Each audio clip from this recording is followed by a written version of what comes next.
Hello everyone, today we are going to study about coagulation of blood clotting. This is the last remaining topic in this chapter. After this, our body fluid and circulation chapter will be completed. Chapter number 18 है ये, class 11th biology का. पहले हम कुछ summarise कर लेते हैं. हम इससे पहले पूरे हार्ट को कवर कर चुके हैं, ठीक है. उसके फीचर स्ट्रक्चर के बारे में, cardiac cycle, cardiac output, stroke volume, diseases, regulation, activity, सब कुछ हमने कवर कर लिया है.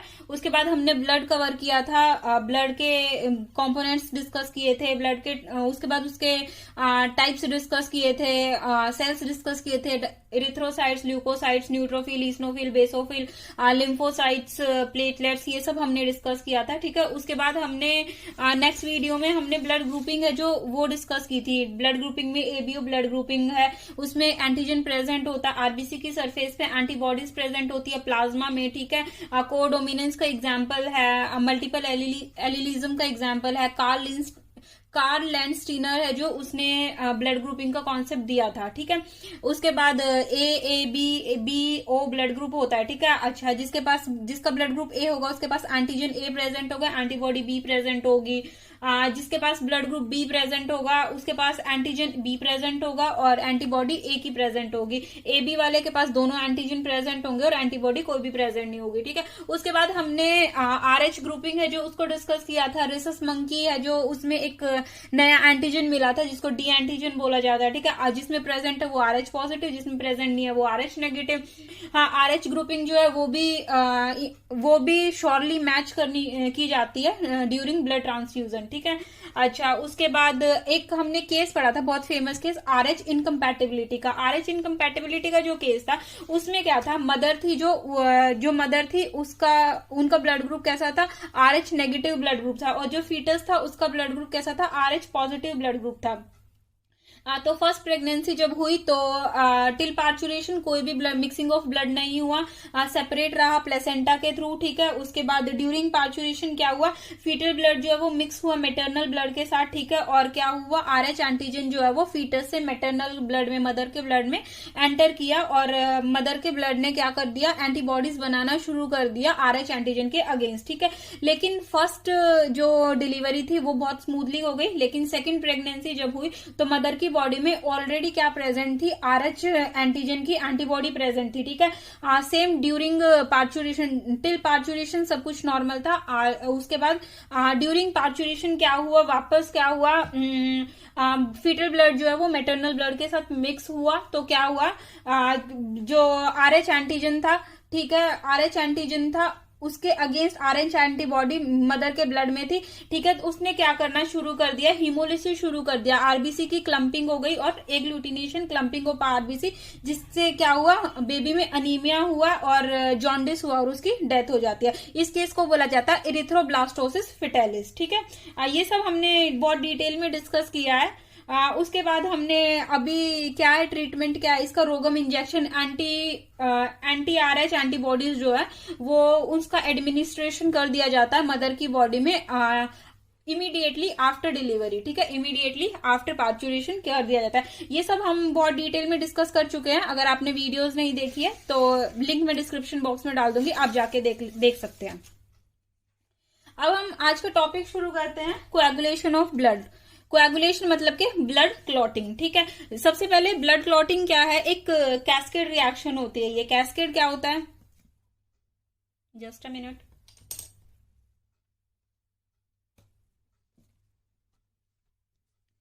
ये क्या होती है, एक कैस्केड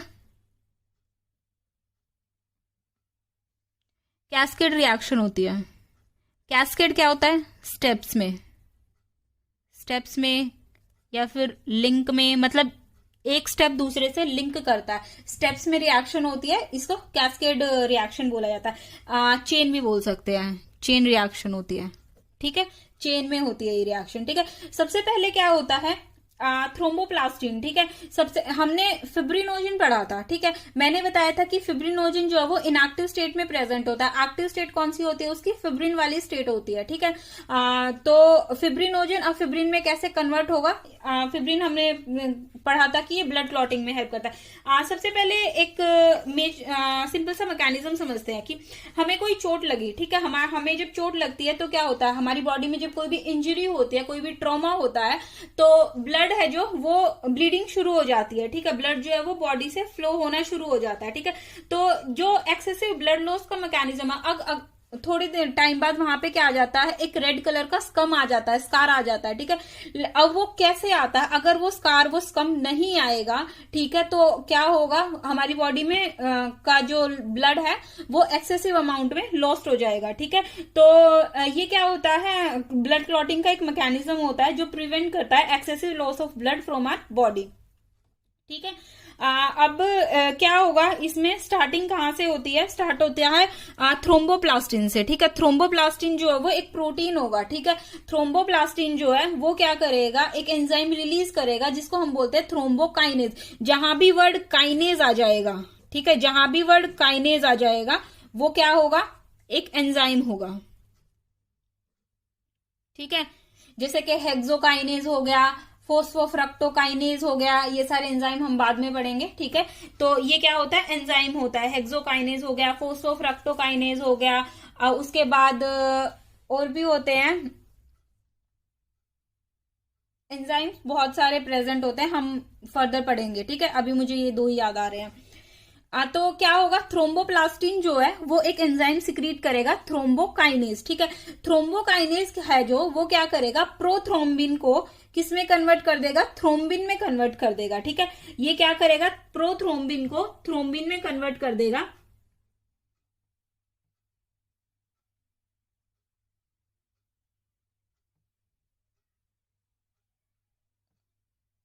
और ये जो प्रोथ्रोम्बिन होता है ये कहां प्रेजेंट होगा, प्लाज्मा में प्रेजेंट होगा,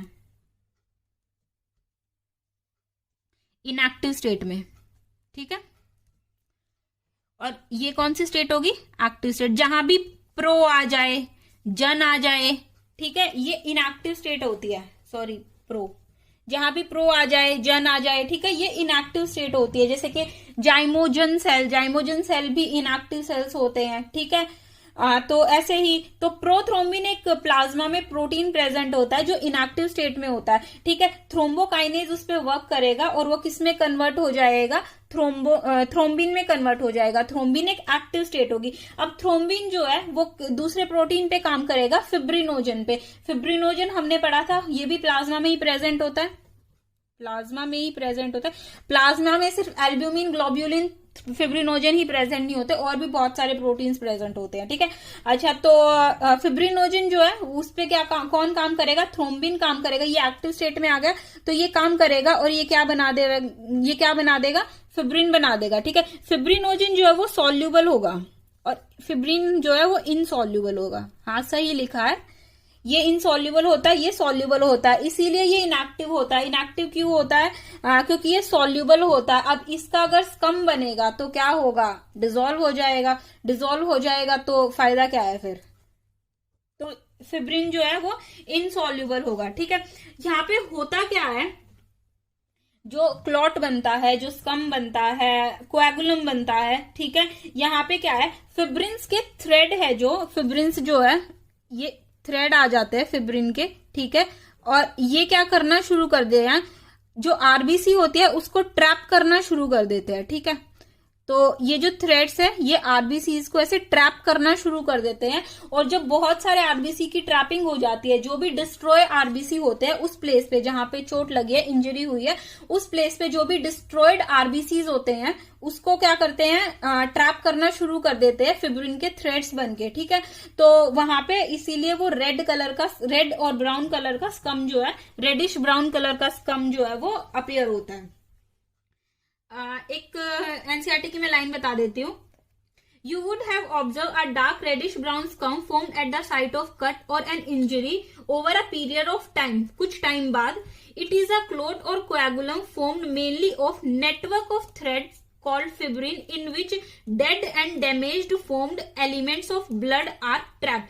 ट्रैप के ब्लड के जो डेड और डिकेइंग जो वो होते हैं फॉर्म्ड एलिमेंट्स होते हैं, डैमेज डेड और डैमेज जो एलिमेंट्स होते हैं ब्लड के, वो ट्रैप होना शुरू हो जाते हैं, ठीक है। अच्छा, फिब्रिन्स आर फॉर्म्ड बाय, फिब्रिन्स जो है वो किससे बनते हैं?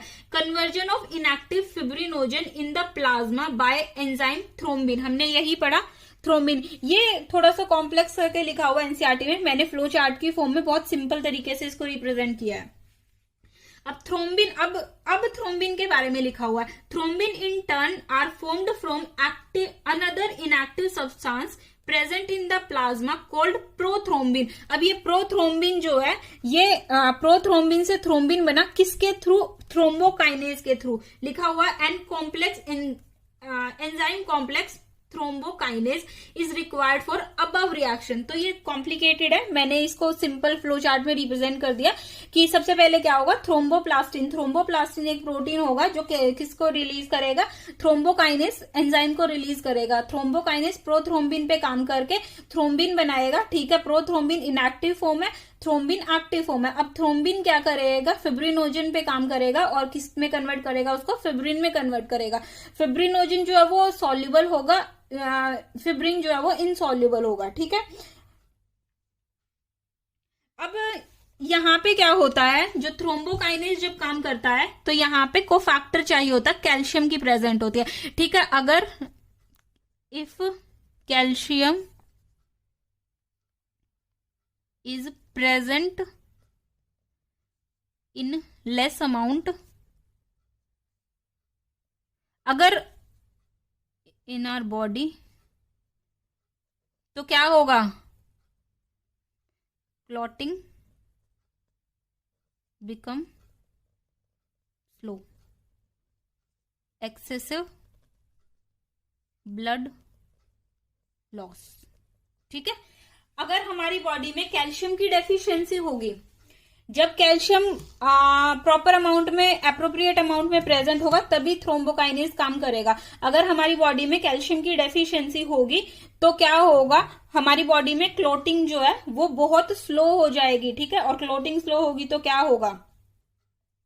ब्लड है जो वो ज्यादा फ्लो करना शुरू कर देगा, ठीक है। एक्सेसिव ब्लीडिंग होगी, ठीक है। अब प्रोथ्रोम्बिन कब काम करता है? प्रोथ्रोम्बिन जो है वो थ्रोम्बिन में कन्वर्ट कब होगा? यहाँ पे विटामिन के भी चाहिए, ठीक है। अगर विटामिन के कम होगा, विटामिन ए के और कैल्शियम जो है वो साथ में काम करते हैं, ठीक है।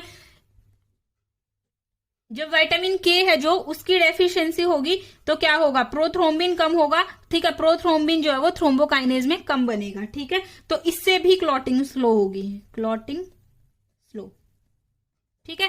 तो क्लोटिंग स्लो होने के दो रीजन हमने पढ़े हैं, एक तो कैल्शियम की डेफिशिएंसी, एक विटामिन के की डेफिशिएंसी। जो विटामिन के है वो कैल्शियम को डिसॉल्व कराता है हमारी बॉडी में, ठीक है। और विटामिन डी का भी काम होता है। और विटामिन के जो है वो हार्मोन की तरह भी, ये एक अकेला विटामिन ऐसा है जो हार्मोन की तरह भी काम करता है, हार्मोन, ठीक है।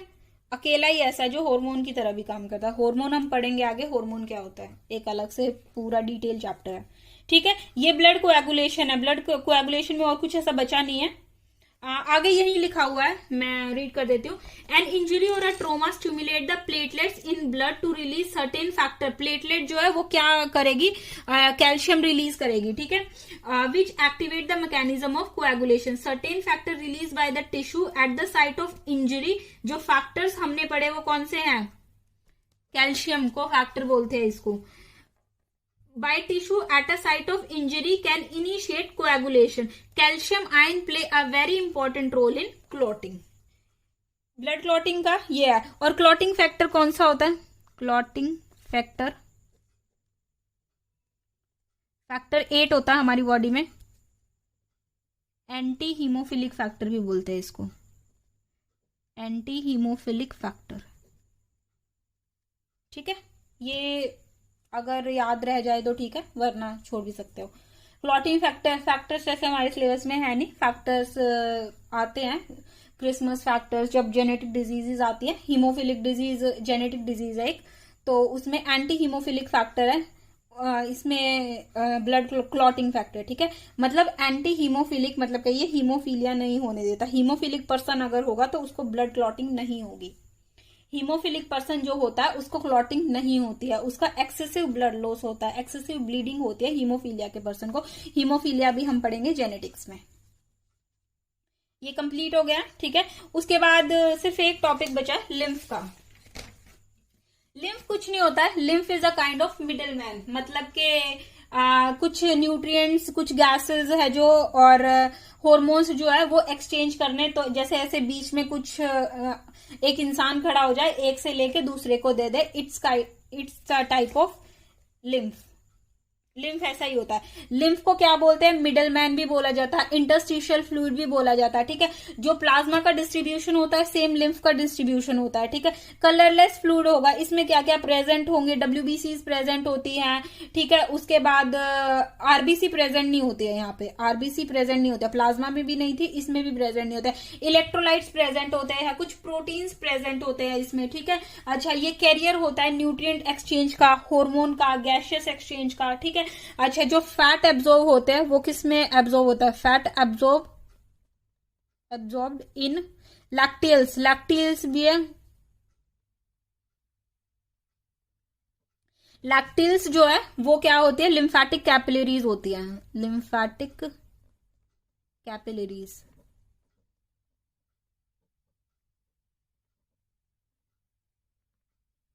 ठीक है।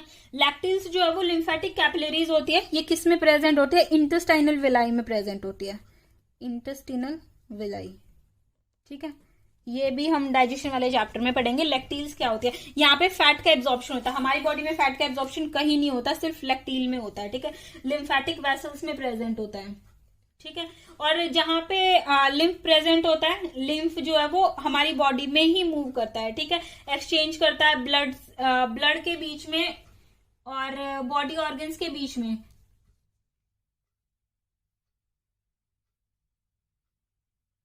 ब्लड और सेल्स के बीच में, ब्लड के और ऑर्गन सेल्स जो होते हैं उनके बीच में एक्सचेंज करता है न्यूट्रिएंट्स का, हार्मोन का, गैसेस का, ठीक है। और हम इसको पूरे को, जहां जिस भी जगह पे लिम्फ जो है वो मूव करता है उसको बोलते हैं लिम्फेटिक सिस्टम, लिम्फेटिक सिस्टम। बस खत्म, दिस चैप्टर इज ओवर। मैं एक बार समराइज कर देती हूँ हमने आज क्या क्या पढ़ा है। आज की वीडियो बहुत छोटी सी है।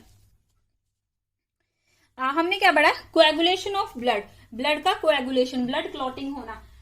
इसमें क्या होगा, हमारी बॉडी है जो, हमारी बॉडी में कोई भी इंजरी हुई, कोई भी ट्रोमा हुआ, ठीक है, तो क्या होगा, एक्सेसिव ब्लड लॉस है, ब्लड लॉस होना शुरू होगा, ठीक है। लेकिन उस एक्सेसिव ब्लड लॉस को, कि ब्लड का लॉस बहुत ज्यादा ना हो, उस एक्सेसिव को रोकने के लिए क्या होता है, एक रेडिश ब्राउन कलर का स्कम है जो वो हमें दिखता है, ठीक है, जिसको हम इन सिंपल लैंग्वेज में खुरंड भी बोल देते हैं, ठीक है।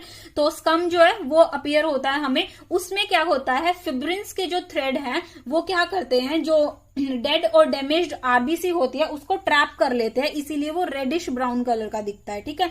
अच्छा, उसके इसमें क्या होता है, अब सबसे पहले क्या होगा, थ्रोम्बोप्लास्टिन एक प्रोटीन प्रेजेंट होगा प्लाज्मा में, ठीक है। वो क्या रिलीज करेगा, थ्रोम्बोकाइनेज रिलीज करेगा, जो एक एंजाइम है। थ्रोम्बोकाइनेज जो है वो क्या करेगा, प्रोथ्रोम्बिन को थ्रोम्बिन में कन्वर्ट करेगा, ठीक है। लेकिन किसकी हेल्प से, इसको कन्वर्जन के लिए कुछ फैक्टर्स की जरूरत होती है। कौन से फैक्टर को, कुछ को फैक्टर की जरूरत होती है, जैसे कि कैल्शियम हो गया। अगर हमारी बॉडी में कैल्शियम की डेफिशिएंसी होगी तो क्या करेंगे हम, तो क्या होगा, क्लॉटिंग जो है वो स्लो हो जाएगी और ब्लड लॉस जो है वो ज्यादा अमाउंट में होगा, ब्लड रुकेगा ही नहीं, मतलब कम ही नहीं बनेगा, ठीक है। और विटामिन के है जो, उसकी भी डेफिशिएंसी नहीं होनी चाहिए, वो भी अप्रोप्रिएट अमाउंट में प्रेजेंट होना चाहिए, ठीक है। उसके बाद थ्रोम्बिन जो है वो क्या करेगा, फिब्रिनोजन को फिब्रिन में कन्वर्ट कर देगा। फिब्रिनोजन जो है वो सॉल्युबल फॉर्म है, फिब्रिन जो है वो इनसॉल्युबल फॉर्म है। फिब्रिनोजन जो है वो इनएक्टिव फॉर्म है और फिब्रिन जो है वो एक्टिव फॉर्म है, ठीक है। तो वो क्या करेंगे, RBC को ट्रैप करना शुरू कर देंगी, क्या करके, थ्रेड्स के बीच में, ठीक है। अच्छा, ये क्या होती है, कैस्केड रिएक्शन होती है, मतलब लिंक रिएक्शन होती है, चेन रिएक्शन होती है, ठीक है। ये बहुत सिंपल सा फ्लो चार्ट है। इसके बाद अगर एनसीईआरटी पढ़ोगे तो बहुत स्मूथली चली जाएगी। अब आता है लिम्फ। लिम्फ क्या होता है, इसको टिश्यू फ्लूइड बोलते हैं, ठीक है। मिडल मैन बोलते हैं, इंटरस्टिशियल फ्लूइड भी बोल देते हैं। प्लाज्मा में जो डिस्ट्रीब्यूशन होता है, मतलब प्लाज्मा में जो जो प्रेजेंट होता है, प्रोटीन्स हो गए, इलेक्ट्रोलाइट्स हो गए, गैसेस हो गई, ठीक है। उसके बाद WBC हो गए, ये सारे प्लाज्मा में प्रेजेंट होते, नहीं सॉरी, प्लाज्मा में WBC प्रेजेंट नहीं होते, लेकिन यहाँ पे WBC प्रेजेंट होते हैं, लिम्फ में WBC प्रेजेंट होते हैं, ठीक है। उसके बाद बाकी सारा डिस्ट्रीब्यूशन प्लाज्मा वाला होता है, ठीक है। कलरलेस फ्लूइड है, ठीक है, कोई भी कलर नहीं है, क्यों, क्योंकि इसमें RBC नहीं है तो कलर नहीं है, ठीक है। और ये कैरियर होते हैं किसके, मतलब एक्सचेंज करते हैं न्यूट्रिएंट को, हार्मोन को, गैसेस को, ये सारा, ठीक है। अच्छा, यहाँ पे क्या होता है, फैट्स जो है वो एब्जॉर्ब, फैट्स भी हमारे लैक्टिल्स में एब्जॉर्ब होते हैं। कैसे, लिम्फेटिक, लैक्टिल्स क्या होते हैं, लिम्फेटिक कैपिलरीज होते हैं जो इंटेस्टाइनल विलाई में प्रेजेंट होती है, ठीक है। अब इंटेस्टाइनल विलाई क्या होते हैं, ये सब हम डाइजेशन में पढ़ेंगे, ठीक है। This is all about today. I hope आपको वीडियो पसंद आई होगी, अच्छी लगी होगी, समझ भी आया होगा। आज का टॉपिक बहुत सिंपल था, बहुत ज्यादा कॉम्प्लेक्स नहीं था। हमने चैप्टर कंप्लीट कर लिया है। ये चैप्टर है body fluid and circulation, class 11th biology का, चैप्टर नंबर 18। ये चैप्टर हमने कंप्लीट कर लिया है। मैं एक इसकी पूरी प्लेलिस्ट बना दूंगी। आई थिंक 7 to 8 वीडियोज में ये चैप्टर कवर हुआ, लेकिन हमने हर एक टॉपिक बहुत डिटेल में कवर किया है, कुछ बचा नहीं है इस चैप्टर में। मैं एक बार देख लेती हूँ कुछ बचा है कि नहीं।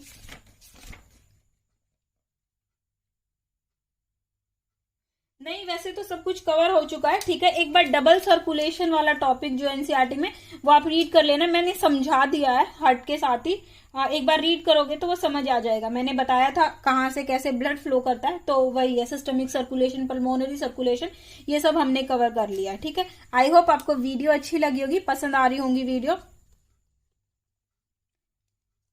अगर वीडियो अच्छी लग रही है तो like, share and subscribe the channel, और शेयर करिए वीडियो को आगे। अगर कोई क्वेरी है तो आप कमेंट बॉक्स में डाल सकते हैं। Thank you so much.